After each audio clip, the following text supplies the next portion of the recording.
So lateral line for the anatomy training style 4. So for this one, we're starting on the bottom of the foot again. So many of these lines actually have a relationship to the bottom of the foot. We're starting, actually, if you pick up, on the 1st and 5th metatarsal head. And then we're wrapping up the side of the body. We have the lovely peroneal muscles, renamed fibulary muscles, here on the side, going up the IT band to what we then also call deltoid of the hip, tensor fasciae lata, glute medius, gluteus maximus fibers. And then this forms a kind of crisscross pattern along the side of the body of both internal, external obliques, internal, external intercostals.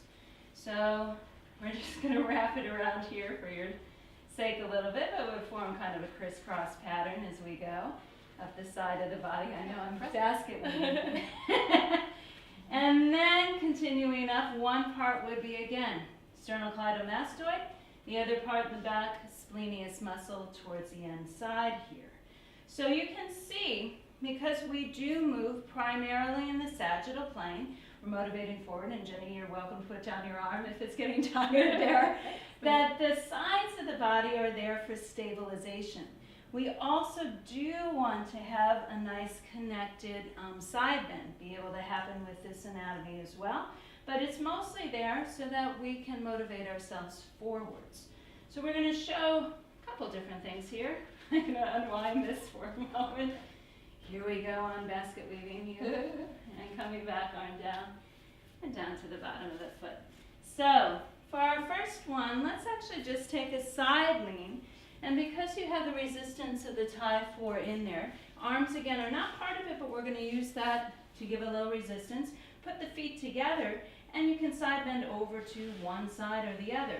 And as you can see here, it's just a lovely side bend. And if we had any restrictions in that side bend, this would actually compromise again how far over she would be able to come, and it may actually get her into some rotations as well.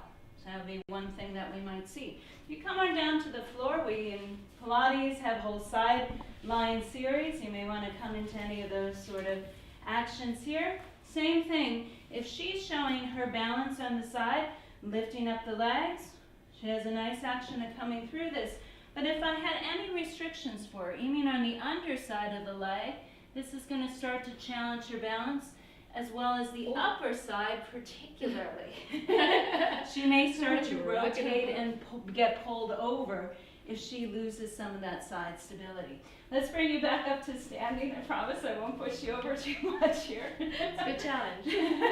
So she comes into any pose, like in yoga, a tree pose with one leg lifted up, or any one-legged pose. We need this in walking as well. She does pretty well here, and if she were to use the bungees to even give herself a little bit more resistance against it, you'd actually be helping yourself out, right? So you can use those bungees just to give yourself some little resistance against it, and that actually helps her quite a bit. We could even wrap it just to give you a little bit more stability, either front or back. Yep. And then we're going to show what we do when we challenge that body system. So if I start to challenge the lateral lines, all of a sudden she may go into arching or coming over to the side. So we actually might be pulling her off to the side and challenging that balance.